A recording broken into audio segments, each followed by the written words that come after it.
পাত্র হিসেবে স্বয়ং নিজের মেডিকেল কলেজের অ্যাসিস্ট্যান্ট প্রফেসর উমাইর হোসেন শুভ্রকে দেখে রীতিমতো ভড়কে গেল তুলি। নাক বেয়ে ঘাম ছুটে গেল তার। তুলি আর চোখে শুভ্র দিকে তাকাল। শুভ্র মুখ দেখে বোঝা গেল সে নিজেও কিছুটা বিব্রত। যতই মায়ের বান্ধবীর মেয়ে হোক, তুলি তার ছাত্রী। সেদিন তুলিকে ভাইভা টেবিলে যাচ্ছে তাই বলে অপমান করার পর আজকে এমন একটা অবস্থায় দুজন মুখোমুখি হবে, শুভ্র নিজেরও সেটা কল্পনার বাইরে ছিল। শুভ্র সবার কথার ফাঁকে তিক চোখে তুলিকে দেখে যাচ্ছে। তুলি সম্পর্কে শুভ্র একটি কিঞ্চিত ধারণা তৈরি হয়েছে। সেটা হল তুলি মেয়েটা বড্ড নাছোড়বান্দা। বন্ধুদের সঙ্গেও তার বড্ড তিরিং বিরিং স্বভাব। এমন একজন মেয়েকে শুভ্রমতো বিচক্ষণ পুরুষ কিছুতেই নিজের বউ বানাবে না। শুভ্র নিজের সিদ্ধান্ত মনেমনে ঠিক করে ফেলল। ছাদে দুজনকে আলাদা কথা বলতে দেওয়া হলে তুলি ভালোমন্দ জিজ্ঞেস করার ধার ধারল না। সোজা বলে বসল, স্যার, আপনার মুখ দেখেই আপনার মনে হচ্ছে আপনার আমাকে খুব একটা পছন্দ হয়নি। আপনি চিন্তা করবেন না, আমি বিয়ে করব না। আপনি এখন নিচে গিয়ে বলবেন আমাকে আপনাদের পছন্দ হয়নি। কারণ হিসেবে বলবেন আমি দেখতে তেমন সুন্দর নই। আপনার গায়ের রঙের সঙ্গে আমার গায়ের রং বেমানান। শুভ্র চোখের চশমা ঠিক করে বেশ গাঢ় চোখে তুলির দিকে তাকাল। ভ্রু নাড়িয়ে জবাব দিল, আমি মিথ্যা বলি না। তাছাড়া গায়ের রং নিয়ে সুন্দর বিবেচনা করতে নেই, এটা অন্যায়। তুলি বিরক্ত হল কিছুটা। মুখ স্বাভাবিক রাখতে চাইছে, কিন্তু বারবার রাগ মুখে প্রকাশ পেয়ে যাচ্ছে। তুলি নিজেকে সামলে বলল, কারো ভালোর জন্যে একবার মিথ্যা বললে আল্লাহ গোনাহ দেন না। শুভ্র এবার রাগল। মেয়েটা তো ভারী বেয়াদব, কথায় কথায় কেমন চোখ রাঙাচ্ছে। শুভ্রকে চোখ রাঙায়?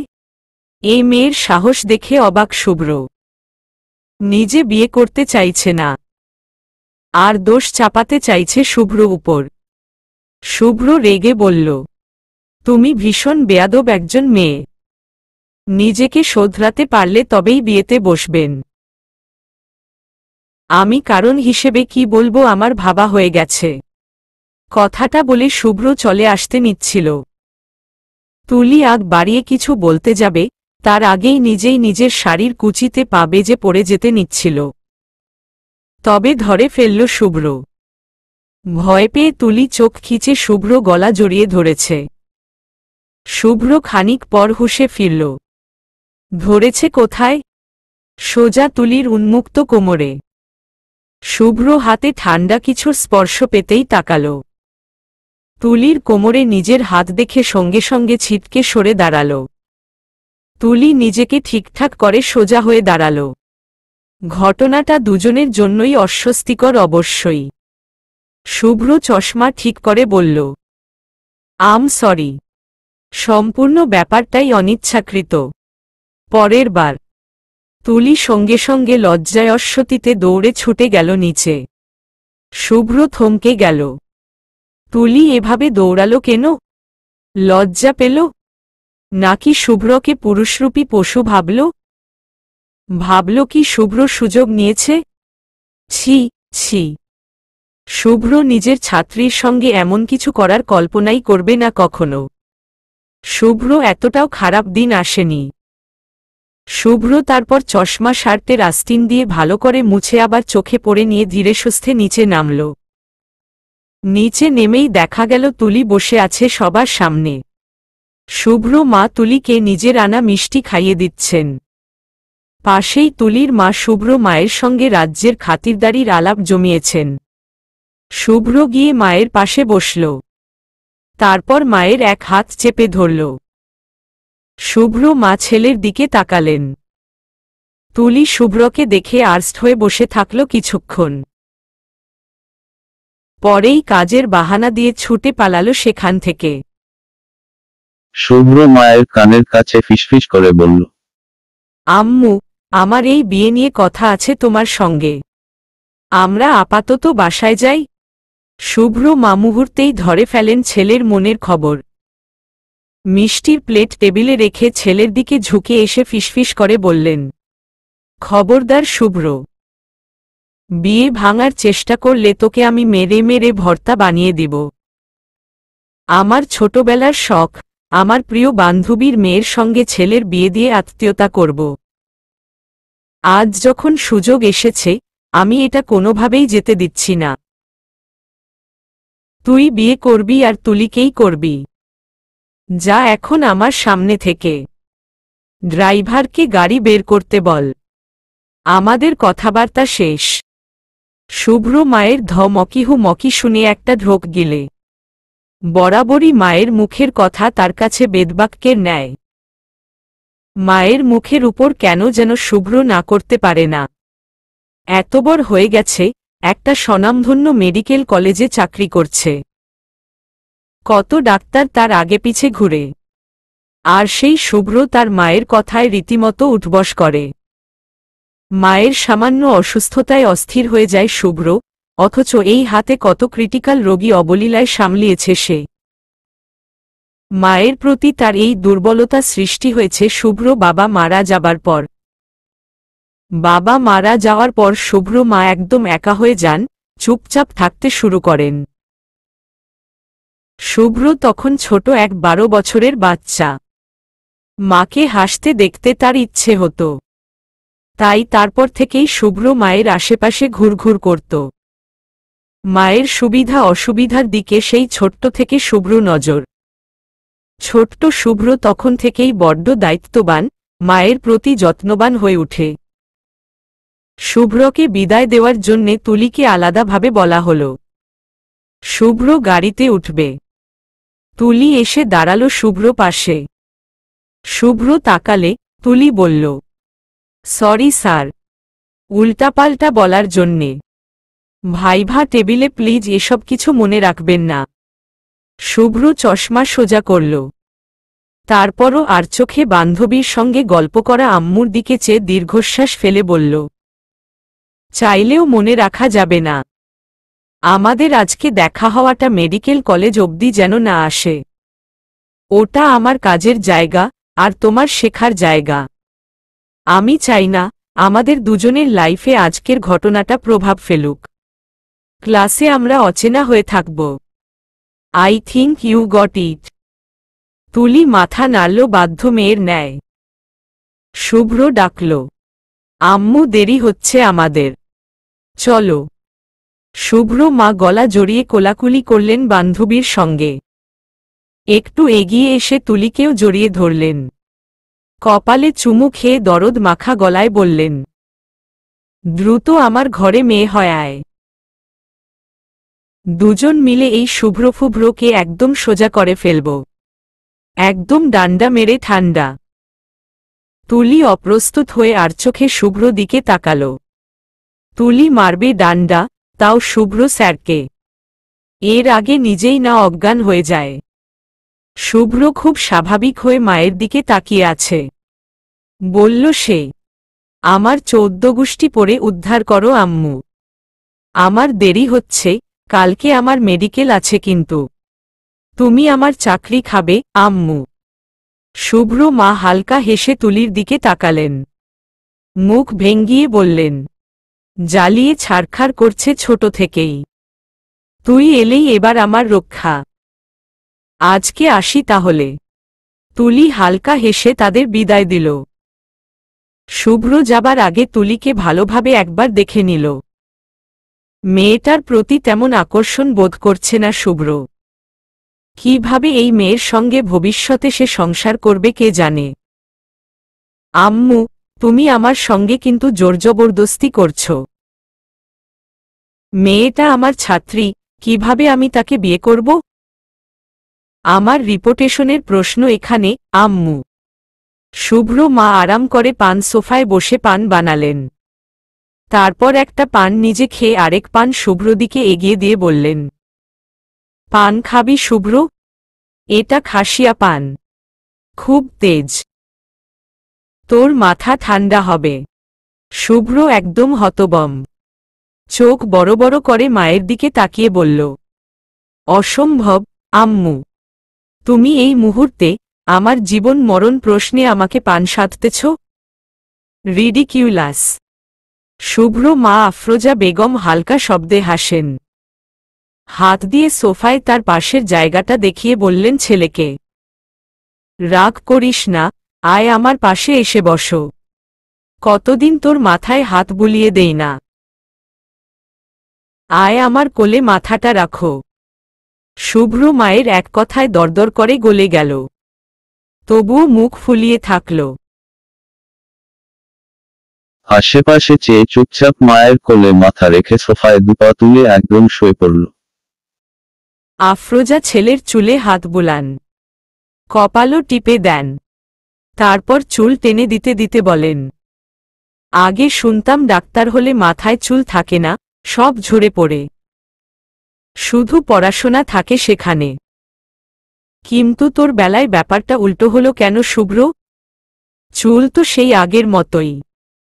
শুভ্র মায়ের কথা শুনে অলক্ষ্যে হাসল। তারপর আবারও মুখ ফুলিয়ে বলল, তুমি কিন্তু কথা ঘুরাচ্ছ আম্মু, আমার বিয়ে নিয়ে কথা হচ্ছিল। আফরোজা বেগম এবার কিছুটা গম্ভীর হলেন। ছেলের কপালে আদুরে হাত বুলিয়ে দেওয়া এবার ক্ষয় এলো। তিনি সামনে তাকালেন, বড্ড আনমনা হয়ে বললেন, তুলির মায়ের সঙ্গে আমার সম্পর্কটা স্রেফ বন্ধুত্ব ছিল না শুভ্র, এর চেয়েও বেশি কিছু ছিল, সেটা আমি বুঝতে পারলাম আমার বিয়ের পরে। আমাদের লুকিয়ে বিয়ে ছিল। ভেবেছিলাম দুজন নিজের পায়ে দাঁড়ানোর পর নিজেদের পরিবারকে জানাব। তবে সমস্যা হলো অন্য জায়গায়। সম্পূর্ণ অনাকাঙ্ক্ষিতভাবে তুই বিয়ের পরপরই আমার পেটে আসিস। আমি তখন ঘাবড়ে গেছিলাম শুভ্র। কোথায় যাব, কাকে বলবো? বাবা মায়ের সম্মান, সমাজ সবকিছু কেমন বাঘের ন্যায় তাড়িয়ে বেড়াতে লাগলো আমায়। তোর বাবা তখন সবে ছাত্র মানুষ। ঢাকা বিশ্ববিদ্যালয় পড়ার সুবাদে ওই গুটি কয়েক টিউশনি হাতে ছিল। তবে সেটার অর্ধেক তোর বাবার দিতে হতো তার গ্রামে, আর বাকি অর্ধেক নিজের জন্যে। ঠিক এমন একটা অবস্থায় আমরা দুজন সেই সময় সিদ্ধান্ত নিলাম, বাচ্চাটা আমরা রাখব। নিজেদের স্বার্থে আমরা তোকে মেরে ফেলতে পারিনি শুভ্র। তারপরের কাহিনী খুব মারাত্মক ছিল। তোর নানু জেনে যান আমার প্রেগন্যান্সির কথা। তারপর ধীরে ধীরে গোটা পরিবার জেনে যায় তোর মা একজন কলঙ্কিনী। সে সময়টা আমার উপর দিয়ে কি গেছে আমি তোকে বোঝাতে পারবো না শুভ্র। আমাদের বিয়ের কথা একমাত্র তুলির মা ইয়াসমিন জানত। তাকে এটা নিয়ে জিজ্ঞাসাবাদ করাই সে বলে দে বাচ্চাটা উমরের। তুই তো জানিসই আগে তোর বাবাদের অবস্থা খুব একটা ভালো ছিল না। ওদের পরিবার নুন আনতে পান্তা ফুরায় এমন ছিল। আমাদের পরিবার তখনকার সময় বেশ সচ্ছল, প্রভাবশালী। তোর নানা আমাকে ছোট জাতের সঙ্গে সংসার করতে দেবেন না। তোর বাবাকে ছাড়ার জন্যে আমার উপর অনেক অত্যাচার করা হতো প্রতিদিন। বাচ্চা নষ্ট করার পেছনে সবাই যেন হাত ধুয়ে পড়েছিল। একদিন আমার অবস্থা দেখে তোর বাবাও কেঁদে উঠে বলে তাকে নাকি আমার এখন ছেড়ে দেওয়া উচিত। আমরা নাকি একজন আরেকজনের জন্যে তৈরিই না।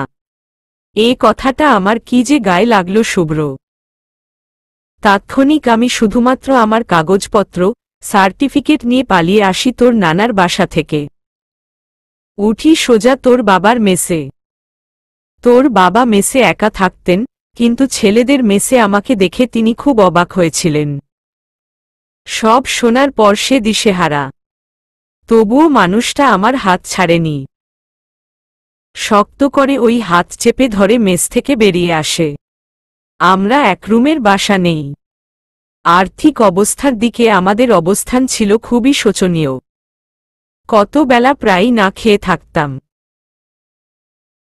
তখন তুলির বাবা আমাদের দুজনের জন্যেই একটা চাকরির ব্যবস্থা করে দেন। আমি রান্না করতে পারতাম না। রান্নার গন্ধ শুনলেই বমি করতাম। তাই তুই হওয়া অবধি ইয়াসমিন প্রতিদিন আমাকে রেঁধে পাঠাত। তুই হওয়া থেকে শুরু করে আজকে এই অবস্থানে আমরা আছি, সবকিছুর পেছনে ইয়াসমিন আর ইয়াসমিনের স্বামী ইয়াজিদ ভাইয়ের। এক সত্যিকারের বন্ধুর মতো আমাদের আগলে রেখেছিল তারা, জীবনের বিপরীতমুখী স্রোতে আমাদের পাশে ছায়ার মতো দাঁড়িয়েছিল। আজ তোর বাবা নেই, তবুও ইয়াজিদ ভাই তোকে নিজের ছেলের মতোই দেখতেন। কিন্তু ওদের ট্রান্সফার হওয়ার পর আমাদের তেমন দেখা সাক্ষাৎ হতো না। ইয়াজিদ ভাই বিদেশ চলে যাবার পর ইয়াসমিন নিজেও বাচ্চা সংসার নিয়ে ব্যস্ত হয়ে পড়ে। আর আমি তোর বাবা মারা যাওয়ার পর একদম ঘরবন্দি হয়ে গেছিলাম। আজ এত বছর পর এমন এক সুযোগ পেয়ে আমি এই সুযোগ হাতছাড়া করতে চাইছি না। আমাদের জীবনের উপর ওদের প্রতিদান হয়তো আমি দিতে পারব না, কিন্তু ইয়াসমিনের ওই মেয়েকে আমি আমার ঘরে বউ করে এনে মেয়ে হিসেবে রাখতে চাই। এটুকু আল্লাহ আমাকে করার সাধ্য দিয়েছেন, না হলে আজ তোর বাবা আর আমি পথে। আফরোজা আর বাকি কথা শেষ করতে পারলেন না, হাউমাউ করে কেঁদে উঠলেন। শুভ্র চোখে জল। মায়ের দুঃখ সে কখনোই জানত না। মা তার ভীষণ চাপা স্বভাবের। আজ এত কথা শুনে শুভ্র কষ্টে বুকটা কেমন যেন জ্বালা করছে। মায়ের দুঃখগুলো তো সে শুষে নিতে পারবে না, তার চেয়ে বরং কমানোরই একটা চেষ্টা করুক। শুভ্র মায়ের কোল থেকে উঠে বসল। মাকে দুহাতে বুকে জড়িয়ে নিয়ে মাথায় হাত বুলিয়ে শান্ত করার চেষ্টা করল। এক পর্যায়ে খুব নরম স্বরে বলল, তোমার ঋণ আমি শোধ করব আম্মু, চাই যাই হয়ে যাক। কেঁদো না। আরে কান্না থামাও না, এত কাঁদতে আছে? কথায় কথায় আজকাল শুধু কাঁদো। হয়েছে, থামো। শুভ্র মোবাইল হাতে নিয়ে বসে আছে বিছানার উপর। মাকে সে কথা দিয়েছে তুলির সঙ্গে একটা সখ্যতা গড়ার চেষ্টা করবে সে। কিন্তু কিভাবে করবে? লজ্জা লাগছে শুভ্র। ব্যাপারটা এত অস্বস্তিকর। জীবনেও শুভ্র চিন্তা করেনি এমন একটা পরিস্থিতিতে তাকে পড়তে হতে পারে। শুভ্র ফোন হাতে নিয়েও বারবার রেখে দিচ্ছে। তারপর মায়ের কান্না ভেজা মুখ চোখে ভাসলে আবার ফোন হাতে নিচ্ছে। এক পর্যায়ে শুভ্র নিজেকে শক্ত করল। কল দিল তুলির নাম্বারে। রিং হলো অনেকক্ষণ। ওপাশ থেকে কল রিসিভও হল। ঘুম ঘুম কণ্ঠে কেউ বলল, হ্যালো, কে? শুভ্র হৃৎপিণ্ড লাফাচ্ছে। অত্যন্ত নার্ভাস ফিল করছে সে। শুভ্র গলা পরিষ্কার করে শুভ্র বলল, ঘুমাচ্ছিলে? পরে কল করব তাহলে? শুভ্র গলার আওয়াজ মুহূর্তেই চিনে ফেলল তুলি। ধপ করে শোয়া থেকে উঠে বসে পড়ল। অপ্রস্তুত হয়ে বলল, স্যার আপনি? কোনো দরকার? এত রাতে? শুভ্র হালকা হাসল। মেয়েটা এত প্রশ্ন করে। শুভ্র গম্ভীর হওয়ার চেষ্টা করে বলল, কালকে তো ভাইভা, প্রিপারেশন কেমন? তুলি অবাক হল। স্যার ফোন করে ভাইবার কথা জিজ্ঞেস করছেন কেন? তুলি কিছুটা মিনমিন করে বলল, আজ পড়তে পারিনি তেমন স্যার। শুভ্র প্রশ্ন করল, কেন? ফাঁকি দিচ্ছ? তুলি তাৎক্ষণিক শুভ্রকে শুধরে দিয়ে বলল, না না স্যার, আজকে তো আমাদের বাড়িতে আত্মীয়রা এসেছিলেন, তাই বাসায় অনেক ভিড় ছিল। তবুও যতটুকু কভার করা যায় করেছি আমি। সত্যি? আত্মীয় কেন? তুলি এবার থেমে গেল।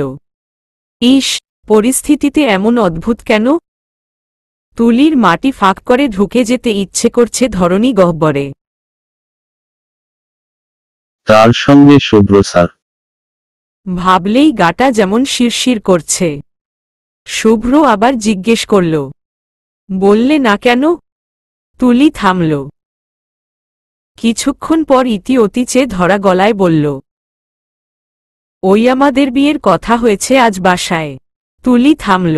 কিছুক্ষণ পর ইতি অতি চেয়ে ধরা গলায় বলল, ওই আমাদের বিয়ের কথা হয়েছে আজ বাসায়। শুভ্র থমকে গেল। অস্বস্তি দুজনকেই কেমন জড়িয়ে নিল নিজের মধ্যে। শুভ্র আবারও গলা পরিষ্কার করল। কথা ঘুরানোর চেষ্টা করে বলল, অনেক রাত হয়ে গেছে, সকালে তো মেডিকেল আছে, ঘুমিয়ে পড়ো। তুলি মৃদু স্বরে সায় দিল। সালাম দিয়ে ফোন কাটল। শুভ্র ফোন হাতে বিছানার উপর মাথা নিচু করে বেশ কিছু সময় এভাবেই বসে থাকল। কেমন মাথা ধরেছে শুভ্র। শুভ্র যথেষ্ট ব্যক্তিত্ববান পুরুষ। তার মতো মানুষের কাছে এই বিয়ে নিছক বিয়ে নয়, বরং তার সম্মান ধুলোয় মেশানো।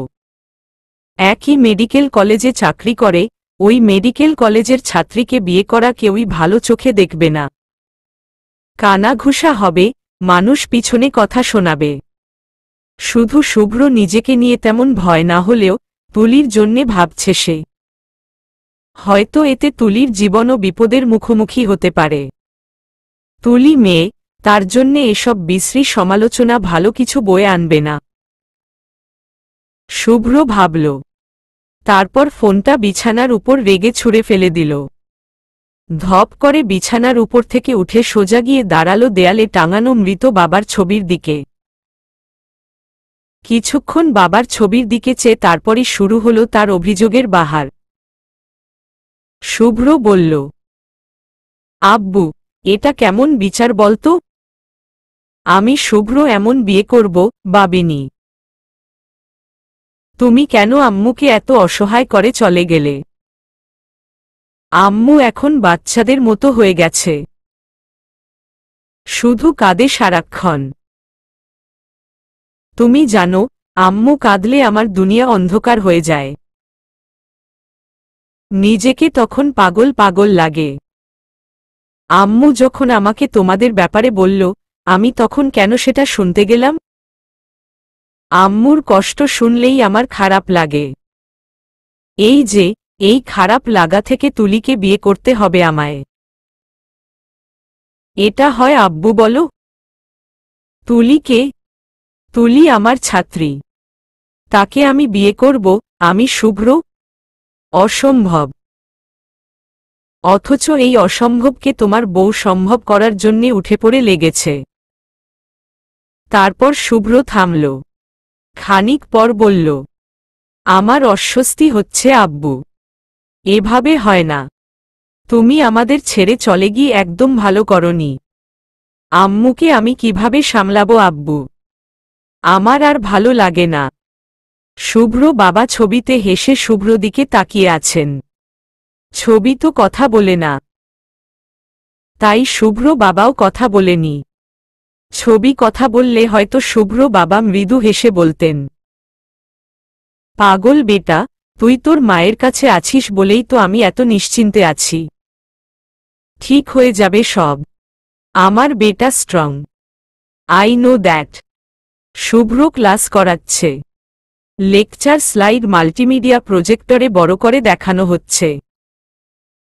শুভ্র পুরো লেকচার খুব সুন্দর করে সবাইকে বুঝিয়ে দিচ্ছে। ক্লাসের মধ্যেই শুভ্র চোখ না চাইতেন তুলির দিকে যাচ্ছে। তুলি মনোযোগ দেখানোর চেষ্টা করছে ক্লাসে, কিন্তু যতবার শুভ্র তাকাচ্ছে তুলি অন্যমনস্ক হয়ে যাচ্ছে। তুলি হাত কাঁপছে, লেকচার ঠিকভাবে নোট করতে পারছে না। শুভ্র তুলির নার্ভাসনেস বুঝল। বাকিটা সময় আর তুলির দিকে তেমন একটা তাকালো না। একসময় ক্লাস করিয়ে বেরিয়ে গেল শুভ্র। শুভ্র বেরিয়ে যেতেই তুলির ফ্রেন্ড তুলির দিকে তাকিয়ে জিজ্ঞেস করল বেশ সন্দেহ নিয়ে, তুলি, আজ শুভ্র স্যার তোর দিকে এভাবে বারবার তাকাচ্ছিল কেন? উনাকে চাওয়া দেখে আমার কিন্তু সুবিধার মনে হয়নি। তুলি ভেতরে ভেতরে থতমত হল, কিন্তু প্রকাশ করল না। বই খাতা ব্যাগে ঢুকাতে ঢুকাতে মৃদু হেসে বলল, হয়তো রেগে তাকিয়েছেন। আমি তো উনার কাছে লাস্ট ভাইভা তেমন একটা ভালো দেইনি। বললাম না তোকে, আমাকে অপমান করল যে ভাইবা টেবিলে। আয়েশা তবুও ভাবল, তার সন্দেহ এখনো যায়নি। আয়েশা তারপর বলল, না রে, উইটা রেগে তাকানো ছিল না। স্যার তোর দিকে বেশ সফট চোখেই চেয়েছিল। আমি লক্ষ্য করেছি। তুলি আয়েশার এমন পরপর করা প্রশ্নে এক পর্যায়ে উত্তর দেওয়ার ধৈর্য হারাল। আয়েশার মাথায় কলম দিয়ে টোকা দিয়ে বলল, সারাক্ষণ কোরিয়ান ড্রামা দেখিস দেখেই আজগুবি চিন্তা এসব মাথায় ঘুরে। এখানে দাঁড়িয়ে এত প্রশ্ন করলে নেক্সট লেকচার ক্লাসের টাইম এখানেই কেটে যাবে। দ্রুত চল। আয়েশা লেকচার ক্লাসের কথা মনে পড়ায় দ্রুত ব্যাগ কাঁধে নিল। করিডোর দিয়ে হাঁটতে হাঁটতে আয়েশা বলল, যতই বলিস তুলি, শুভ্র স্যার তোর দিকে না তাকিয়ে আমার দিকে এভাবে তাকালে আমি রাগ করতাম না। আমাদের এই থার্ড ইয়ারে একমাত্র এজ স্যারটাই সুন্দর দেখতে। বাকিরা তো বয়স বেশি না হলে দেখতে ভালো না। পুরো ফার্স্ট ইয়ার সেকেন্ড ইয়ার কাটিয়ে এই পর্যায়ে এসে শুধুমাত্র একজন স্যারকেই তেমন ভালো লেগেছে। বাকিরা তো সারাক্ষণ খিটখিট করত আমাদের উপর। কি দিন গেল রে আমাদের তুলি। অফিস রুমে বসার সঙ্গে সঙ্গে দুজন কলিগ এসে ঢুকলেন শুভ্র রুমে। শুভ্র তাদের দেখে মৃদু হেসে সালাম দিল। ডাক্তার আরিফ ও ডাক্তার ফারহান শুভ্র সামনে চেয়ারে বসল। শুভ্র বলল, কি ব্যাপার, দুজনেই আজ একসঙ্গে আমার রুমে? ডাক্তার আরিফ মুচকি হেসে শুভ্র দিকে তাকাল। তারপর টিটকারি করে বলল, আগে চা আনা 3 কাপ। তোর সঙ্গে মারাত্মক আলোচনা আছে। শুভ্র হয়তো কিছুটা আন্দাজ করতে পারল। সে কাউকে ডেকে চা দিতে বলল। আরিফ কথা তুলল, শুভ্র, কাল কোথায় গেছিলি? তাও একদম আন্টিকে বগলদাবা করে। শুভ্র যা ভেবেছে তাই। চা এসেছে। শুভ্র হালকা স্বরে বলল, জানিসই তো সব। জিজ্ঞেস করে আবার মজা নিস? ফারহান চায়ের কাপে চুমুক দিয়ে বলল, মেয়েটা কে? বিয়ে কবে করছিস?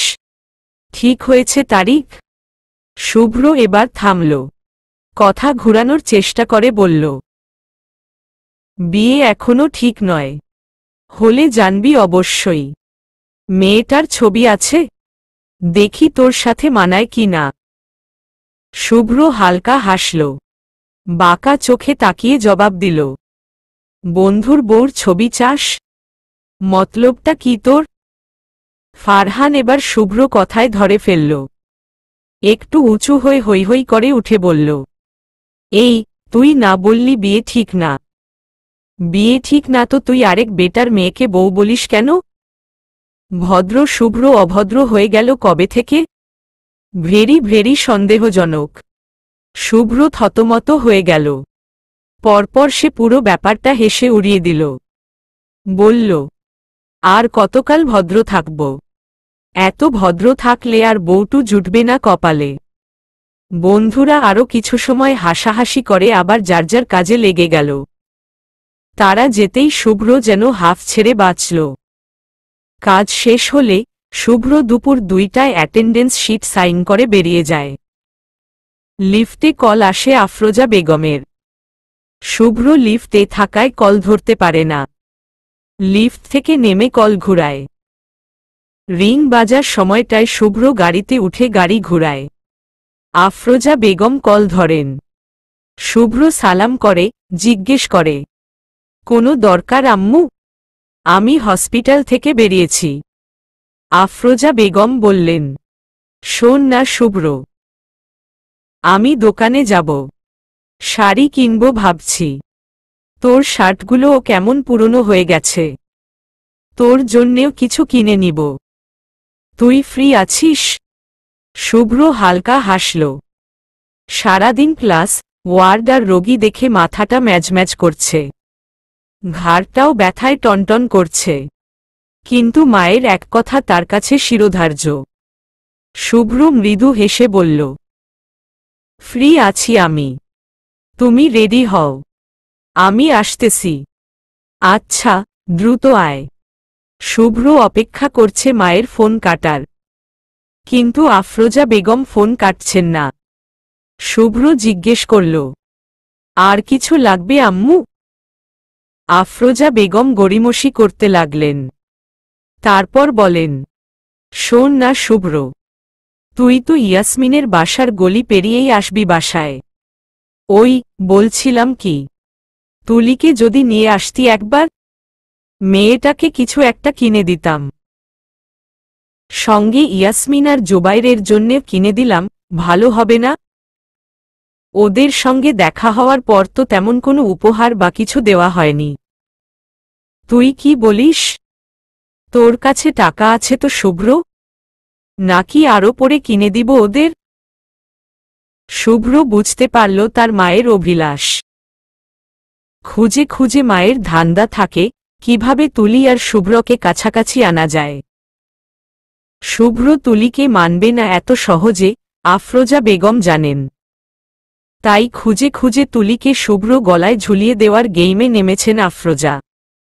মায়ের বুদ্ধি মুহূর্তেই ধরে ফেলল শুভ্র। তবুও অগোচরে তার মাকেই জিতিয়ে দিয়ে বলল, ঠিক আছে, নিয়ে আসব তোমার বান্ধবীর মেয়েকে। আর টাকার চিন্তা তুমি করবে না, এটা তোমায় কতবার বলেছি আম্মু। আমার কাছে টাকা না থাকলে ভিক্ষা করেও আমি তোমার শখ মেটাব, বুঝেছ তুমি? আফরোজা হেসে উঠেন শব্দ করে। ছেলের এক একটা কথায় হাজারটা দোয়া বেরিয়ে আসে বুক চিরে। গর্বে সবার সম্মুখে বিনা সংকোচে আফরোজা স্বীকার করেন, তার স্বামী তাকে মরার আগে একজন সন্তান দিয়ে গেছেন, যে সন্তানের কাছে আফরোজা মানেই সবকিছু। আফরোজার হাত চেপে ধরে রাখার মতো স্বামী নেই, কিন্তু সেই হাতে হাত রেখে ভরসা দেওয়ার মতো তার একটা শুভ্র আছে। শুভ্র, তার সন্তান। শুভ্র গাড়ি থেকে নেমে দাঁড়াল। চাবি পকেটে ঢুকিয়ে নিয়ে কলিং বেল চাপল তুলিদের বাসার। বেশ অনেক সময় বেল দিয়ে দাঁড়িয়ে থাকল শুভ্র। ঘরে কেউ নেই, শুধু তুলি আর জোবায়ের। জোবায়ের টিভিতে কার্টুন দেখছে। তুলি কলেজ থেকে এসে ঘুমাচ্ছে। দরজায় এতবার কলিং বেল বাজতে শুনে একসময় তুলি কাঁচা ঘুম থেকে উঠে খোলা চুল খোপা বাঁধতে বাঁধতে এসে দরজা খুলে দিল। ওপাশে শুভ্রকে দাঁড়িয়ে থাকতে দেখে তুলি অবাক হল। শুভ্র তো এখন বাসায় যাওয়ার কথা, এখানে কেন? তুলির খোপা করা হাত নেমে আসে নিচে। সঙ্গে সঙ্গে গায়ের ওড়না মাথায় তুলে নিয়ে অপ্রস্তুত কণ্ঠে সালাম দিয়ে বলল, স্যার, ভেতরে আসুন। শুভ্র ভেতরে একবার উকি দিয়ে দেখল। ঘরে তেমন সারা শব্দ নেই, শুধু টিভি দেখছে। বসার ঘর থেকে টিভির আওয়াজ আসছে, জোবাইর সোফায় বসা। শুভ্র ঘরে ঢুকল না, বাইরে থেকেই বলল, ঘরে কেউ নেই। তুলি জবাব দিল, আম্মু ফার্মেসিতে গেছে জবুর জন্যে মেডিসিন আনতে। আর কাজের মেয়ে নিচে গেছে কি একটা কাজে। শুভ্র ঘরে কেউ নেই শুনে ভেতরে ঢুকতে চাইল না। তবে ঘরের বাইরে থেকে শুভ্র এভাবে ফেরত যাবে শুনে তুলি জোরপূর্বক শুভ্রকে সোফায় এনে বসাল। শুভ্র জোবাইরের পাশে বসল। জোবাইর শুভ্রকে দেখে সোজা রিমোট রেখে শুভ্র কাছে ঘেঁষে বসল। শুভ্র এমন কাণ্ডে হেসে উঠল। জোবাইরকে কোলে তুলে নিজের হাঁটুর উপর বসাল। শুভ্র কোলে বসিয়ে জিজ্ঞেস করল, কেমন আছে আমাদের জবু ব্যাটা? ভালো না মন্দ? জোবাইর শুভ্র চুল নাড়তে নাড়তে হেসে হেসে জবাব দিল, বিন্দাস আছি দুলাভাই। প্রথম কারো মুখে দুলাভাই সম্বোধন শুনে শুভ্র কেশে উঠল। আর চোখে তুলিরও দিকে তাকালে পাশে ঘুম ঘুম চোখে শুভ্রদের দিকে তাকিয়ে থাকা তুলিও শুভ্র দিকে চাইল। দুজনের চোখাচোখি হতেই তুলি অপ্রস্তুত হয়ে উঠে রান্নাঘরে চলে গেল। শুভ্র এসেছে, মা ফেরার আগে তাকে কিছু একটা দেওয়া উচিত। তুলি প্রথমে শরবত বানাতে বসল। শুভ্র নিজেকে স্বাভাবিক করে বলল, ওরে বাবা, বিন্দাস আছো? এই ওয়ার্ড শিখলে কোথা থেকে? জোবাইর মাথা নেড়ে নেড়ে উত্তর দিল, দেবের ছবি থেকে শিখেছি দুলাভাই। তুমি দেবের ছবি দেখেছ? পাগলু, পরাণ যায় জ্বলিয়া রে, এসব দেখেছ? শুভ্র হালকা হাসল। আজকালের বাচ্চা এটুকু বয়সে মুভিজ দেখছে, প্রেমে গদগদ মুভি তাদের ভালো লাগছে। এদের ভবিষ্যতে কি যে হবে? শুভ্র উত্তর দিল, হ্যাঁ কয়েকটা আগে দেখেছি, স্কুলে থাকতে। তুমি স্কুলে ছিলে? এত বড় মানুষ স্কুলে পড়ে? শুভ্র জোবাইরের বাচ্চামো কথায় হেসে ফেলল। স্কুলে আমি ছোটবেলায় পড়েছি, এখন তো আমি বড় হয়ে গেছি, এখন আমি আর স্কুল পড়ি না। জোবাইরের মাথায় আপাতত এসব ঢুকছে না। দূর থেকে তুলির চোখ রাঙানো দেখে সে আপাতত নিশ্চুপ হয়ে গেছে। জোবাইর এখনই এত এত দেবের ছবি দেখেছে শুনলে তুলি জোবাইরকে আস্ত আস্ত চিবিয়ে খাবে। টিভির ডিশের লাইন কেটে দিবে আব্বুকে বলে। তাই জোবাইর আর কথা বাড়ালো না। তুলি শরবত এনে শুভ্র দিকে এগিয়ে দিল। শুভ্র শরবত হাতে নিল। খেতে খেতে প্রশ্ন করল, আন্টি কখন আসবেন? তুলি শুভ্র মুখোমুখি সোফায় বসা। তুলি উত্তর দিল, ফার্মেসি কাছেই, এখনই চলে আসার কথা। বলতে বলতে কলিং বেল বাজল। তুলি উঠে দরজা খুলে দিল। সোফায় বসা শুভ্রকে দেখে ইয়াসমিন অবাক হয়েছেন। তুলিকে ফিসফিস করে বললেন, শুভ্র কখন এলো? তুলি জবাব দিল, কিছুক্ষণ আগে। তুই জানতি? তুলি মায়ের এমন কথায় বিরক্ত হল। তাদের সম্পর্ক কি এমন জানিয়ে বাড়িতে আসার মতো? তারা কি একটা প্রেমের সম্পর্কে আছে? মাও না, মাঝে মধ্যে অদ্ভুত কথা বলে। তুলি বিরক্ত হয়ে জবাব দিল, তোমার কি মনে হয় স্যার আমাকে জানিয়ে আসতে পারেন? ইয়াসমিনের হুঁশ ফিরল এবার। শুভ্র দিকে চেয়ে বললেন, ওহ, তুই কিভাবে জানবি? শুভ্র তো তোর সঙ্গে তেমন কথাই বলে না। আচ্ছা, শুভ্র সঙ্গে বসি গিয়ে। চা বসিয়েছিস? হ্যাঁ, চা পাতা দিব এখন। আচ্ছা বানিয়ে নিয়ে আয়। 3 কাপ আনিস। তুই, আমি আর শুভ্র। মজা করে আনিস। শুভ্র সামনে তোর চা খুব ভালো হয়, এমন প্রমাণ রাখতে হবে। দ্রুত যা। ইয়াসমিন কথাটা বলে বোরকা না খুলেই শুভ্র পাশে গিয়ে বসেন। শুভ্র ইয়াসমিনকে দেখে সোফা থেকে উঠে সালাম করে। ইয়াসমিন শুভ্র এমন নম্র ব্যবহারেই খুশিতে ঝলমলিয়ে উঠেন। হাত বাড়িয়ে শুভ্রকে বসতে বললেন। শুভ্র ভালোমন্দ জিজ্ঞেস করল, ইয়াসমিন উত্তর দিলেন। এক পর্যায়ে চা এলো। তুলি চা সার্ভ করল সবাইকে। শুভ্র চা পছন্দ করে খুব। দিনে 3 বেলা চা ম্যান্ডেটরি শুভ্র জন্যে। এর বেশি হলেও মন্দ হয় না। চায়ের বেলায় শুভ্র খুব চুজি। চায় ডুবানো চিনি বা দুধ, লিকার কোনোটাই পছন্দ না। চায় 3 উপাদানের পরিমাণ এর একটা রাশিও থাকতে হয়। শুভ্র তখনই চা খেতে পারে। তবে আজকের চাটাও শুভ্র বেশ লাগল। শুভ্র গা চাঙ্গা হয়েছে।